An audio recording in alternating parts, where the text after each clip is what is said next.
നിങ്ങളുടെ favourite shows ഇനി ഒരിക്കലും മിസ്സാവില്ല. ഇപ്പോൾ C5 കാണും നിങ്ങളുടെ ഫേവറേറ്റ് ഷോസ് തികച്ചും സൗജന്യമായി. അവരുടെ പേരെന്തോ പറഞ്ഞല്ലോ. ആ, രാജമല്ലിക. അതാ അവരുടെ പേര്. രാജമല്ലിക. എന്തായാലും അവർ വരട്ടെ. എന്നിട്ട് എന്താ അവർ ചെയ്യുന്നതെന്ന് നോക്കാം നമുക്ക്.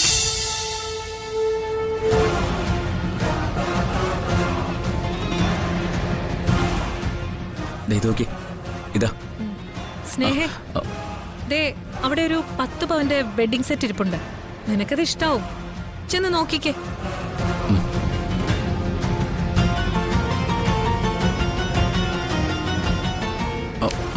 നീ ഇതെവിടേക്കാ അവളുടെ പുറകെ? ദേ ഒരു കാര്യം പറയാനുണ്ട്. അനൂപിന് ആക്സിഡന്റ് നടന്ന സ്ഥലത്ത് ഒരു CCTV ഉണ്ടായിരുന്നു എന്ന് പറഞ്ഞില്ലേ? അർച്ചന ആ വീട്ടിൽ ചെന്നിരുന്നു. അതിന്റെ വിഷ്വൽസ് അവർക്ക് കിട്ടിയോ ഇല്ലെന്ന് അറിയില്ല. ആ ബിജു വിളിച്ച് പറഞ്ഞതാ. ഇതുപോലൊരു കാര്യം ചെയ്യുമ്പോ മിനിമം CCTV ഇല്ലാത്ത സ്ഥലങ്ങളും തിരഞ്ഞെടുക്കണമെന്ന് അവനറിയില്ല. വരുന്ന പോലെ വരട്ടെ. വിഷ്വൽസ് അർച്ചനയ്ക്ക് കിട്ടിയോന്നറിയണം. അതിപ്പോ എങ്ങനെ അറിയും? എനിക്ക് അതിനെക്കുറിച്ച് ആലോചിക്കാൻ ഇപ്പൊ സമയമില്ല. ഞാനത് ഓർക്കാൻ ഇപ്പൊ ഇഷ്ടപ്പെടുന്നുമില്ല. അതൊക്കെ നമുക്ക് പിന്നീട് സംസാരിക്കാം. അതിന് പറ്റിയ സ്ഥലവും സന്ദർഭവും ഇതല്ല.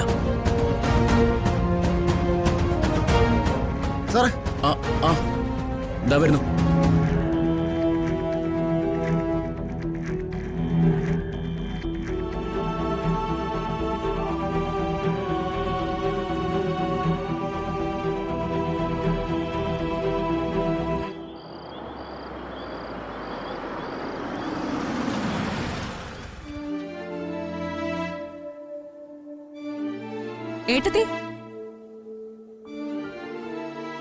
ഏട്ടത്തി എന്താ ഇത്രയും താമസിച്ചത്? ഞാൻ ആ വീട്ടിൽ ചെന്നപ്പോ അവിടെ ആളില്ലായിരുന്നു. പിന്നെ അവര് വരുന്നവരെ കാത്തു നിന്നു. എന്നിട്ട് എന്തായി ഏട്ടത്തി? CCTV ഫുട്ടേജ് കിട്ടിയോ? ഇല്ല. എന്തു പറഞ്ഞിട്ടും അവര് കേൾക്കാൻ പോലും കൂട്ടാക്കുന്നില്ല. കണ്ട സമയം മുതലാണെങ്കിൽ ദേഷ്യവും. അവരുടെ ആവശ്യത്തിനാണ് അവര് CCTV വെച്ചിരിക്കുന്നതെന്നും നാട്ടുകാരെ സഹായിക്കാനല്ലെന്നും പറഞ്ഞ് ഒരു ചുമ്മാ കടന്നു ബഹളം. ഇനി എന്ത് ചെയ്യാ ഏട്ടത്തി? അനൂപേടിനെ കൊണ്ടോ മീരടുത്തെ കൊണ്ടോ ഒരു പരാതി കൊടുപ്പിക്കണം. ഹോസ്പിറ്റലിൽ നിന്ന് പോലീസിനെ അറിയിച്ചിട്ടുണ്ടെന്നാ സന്ധ്യ ഡോക്ടർ പറഞ്ഞത്. അതെന്തായി നോക്കണം. എന്നിട്ട് ഇന്ന് പോയ വീട്ടില് ഒന്നുകൂടെ ഒന്ന് പോയി നോക്കാം. എന്റെ സംശയം അതല്ല. സംസാരിക്കുന്നതിനിടയ്ക്ക് CCTV ഫുട്ടേജ് ചോദിച്ച് ഇന്നലെ ഒരാൾ അവിടെ ചെന്നിരുന്നു എന്നാ അവര് പറഞ്ഞു. അതാരാവും? അത് ഏട്ടത്തി ചോദിച്ചില്ലേ? ചോദിച്ചു. അവര് സംസാരിക്കാൻ പോലും കൂട്ടാക്കിയില്ല. അപ്പോ നമ്മളെപ്പോലെ തന്നെ ആ CCTV ഫുട്ടേജിന് ആവശ്യക്കാര് വേറെയുണ്ട്. ഒരു കാര്യം ഉറപ്പാ ഏട്ടത്തി, നമുക്ക് മുൻപ് അത് അവരുടെ കയ്യിൽ കിട്ടിയ അത് പിന്നെ നശിപ്പിക്കപ്പെടും. പിന്നെ നമ്മളെ കൊണ്ട് ഒന്നിനും സാധിക്കില്ല. അതിനു മുൻപ് പോലീസിനെ കൊണ്ടെങ്കിലും അത് വാങ്ങിപ്പിക്കണം. അർച്ചന, താനിപ്പോഴെത്തി? ഇപ്പൊ വന്നതേ ഉള്ളൂ. ആ, CCTV ഫുട്ടേജ് കിട്ടാത്ത സ്ഥിതിക്ക് ഇനി എന്ത് ചെയ്യുമെന്ന് ആലോചിക്കായിരുന്നു. ഞാൻ ഹോസ്പിറ്റലിൽ കയറിയിട്ടാ വരുന്നേ. ഇന്ന് മൊഴിയെടുക്കാൻ പോലീസ് ചെല്ലുന്നുണ്ടെന്ന് പറഞ്ഞു. അവരുടെ പ്രഥമ അന്വേഷണം കഴിയട്ടെ. അതുവരെ നമുക്ക് കാത്തിരിക്കാം. ടൗൺ CI ഒരു സ്ത്രീയാ. ഞാൻ അറിഞ്ഞിടത്തോളം അവരത്ര ചില്ലറക്കാരിയല്ല.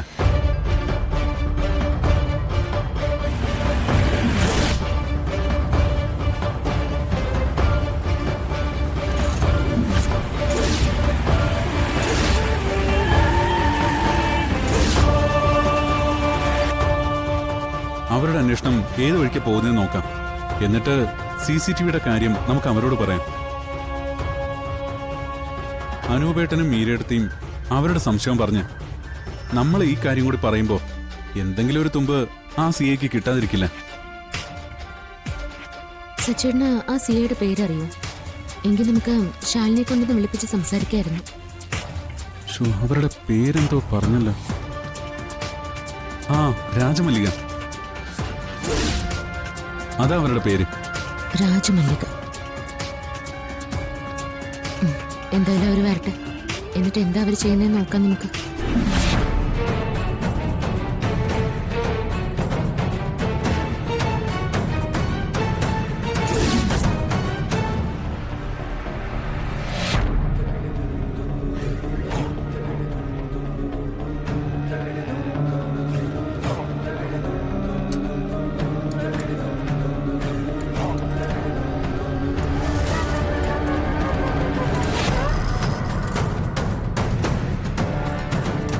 കഴിക്കേ.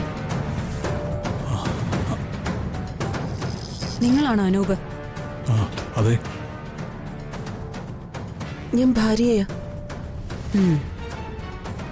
ഈ അപകടത്തിൽ നിങ്ങൾക്ക് സംശയമുണ്ടെന്നും ആരോ കരുതിക്കൂട്ടി വാഹനം കൊണ്ട് ഇടിച്ചതാണെന്നും സംശയം പറഞ്ഞിരുന്നോ ഡോക്ടറോട്? പറഞ്ഞായിരുന്നു. അതെന്താ അങ്ങനെ സംശയം വരാൻ കാരണം? ആരെങ്കിലും കൊല്ലുമെന്ന് ഭീഷണിപ്പെടുത്തിയായിരുന്നോ? ശത്രുക്കൾ ആരെങ്കിലും? അതോ കൊല്ലാൻ പാകത്തിന് എന്തെങ്കിലും ചെയ്തിട്ടാണോ അനൂപ് ജീവിച്ചത്? അങ്ങനൊന്നുമില്ല, സംശയം തോന്നിയപ്പോ പറഞ്ഞതേ ഉള്ളൂ. വെറുതെ ഊഹാപോഹങ്ങളിൽ ഓരോന്ന് പറയല്ലേ. പറയുന്നത് കൃത്യമായിരിക്കണം. അനൂപിന് എന്താ ജോലി? നെല്ലിശ്ശേരി കമ്പനിയിലെ അക്കൗണ്ടന്റാ. പേരെന്താന്നാ പറഞ്ഞത്? മീര. മീരേ, ഞാൻ മീരയോട് ചോദിക്കും, അപ്പൊ ഉത്തരം പറഞ്ഞാ മതി. ഞാൻ ഇപ്പൊ ചോദിച്ചത് അനൂപിനോടാ. അനൂപല്ലേ പരാതിക്കാരൻ. അപ്പൊ അനൂപ് പറയട്ടെ. അനൂപ് പറയൂ, ജോലി സ്ഥലത്തോ കുടുംബപരമായോ ശത്രുക്കൾ ആരെങ്കിലും ഉണ്ടോ അനൂപിന്? അതായത് ചെറിയ ശത്രുക്കളൊന്നും അല്ല, അനൂപിനെ കൊണ്ട് അവർക്ക് ശല്യമായി അവസാനം ഒന്ന് തീർത്ത് കളയാന്ന് തീരുമാനിക്കുന്ന പവർഫുൾ ആയ ശത്രുക്കൾ ആരെങ്കിലും ഉണ്ടോ? ഒന്ന് ഓർത്തു നോക്കിയേ. അങ്ങനെ കൊല്ലാനും മാത്രം ഞാൻ ആർക്കും ഒരു ദ്രോഹവും ചെയ്തിട്ടില്ല മാഡം. എന്നിട്ടും എന്നോട് എന്തിനാ ഇങ്ങനെ ചെയ്തതെന്ന് എനിക്ക് മനസ്സിലാവുന്നില്ല. കാരണങ്ങളൊന്നും അറിയാതിരുന്നിട്ടും ഇപ്പൊ അനൂപ് സംസാരിക്കുന്നത് ഇതാരോ മനഃപൂർവ്വം ചെയ്ത പോലെയാ. അതിന്റെ കാരണമാണ് എനിക്കറിയേണ്ടതും. അനൂപ് എന്നിൽ നിന്നും എന്തെങ്കിലും ഒളിക്കുന്നുണ്ടോ? ഇല്ല, ഞാൻ പറഞ്ഞത് സത്യമാ. സത്യം പറഞ്ഞാൽ കൊള്ളാം. അനൂപിനെ ആരെങ്കിലും അപകടപ്പെടുത്താൻ നോക്കിയിട്ടുണ്ടെങ്കിൽ ഇപ്പൊ തലമുടി നാരഴയ്ക്കാ രക്ഷപ്പെട്ടത്. ഇനി ചിലപ്പോ അങ്ങനെ രക്ഷപ്പെടണമെന്നില്ല. അതുകൊണ്ടാ ഞാൻ ചോദിച്ചത്. ഇനി മീരയ്ക്ക് പറയാനുള്ളത് കേക്കട്ടെ. മീരയ്ക്കും അനൂപിന്റെ അതേ സംശയമുണ്ടോ? ഉണ്ട് മേഡം. ഡൗൺലോഡ് ചെയ്യൂ C5 ആപ്പ്. കാണൂ എല്ലാ എപ്പിസോഡുകളും സൗജന്യമായി.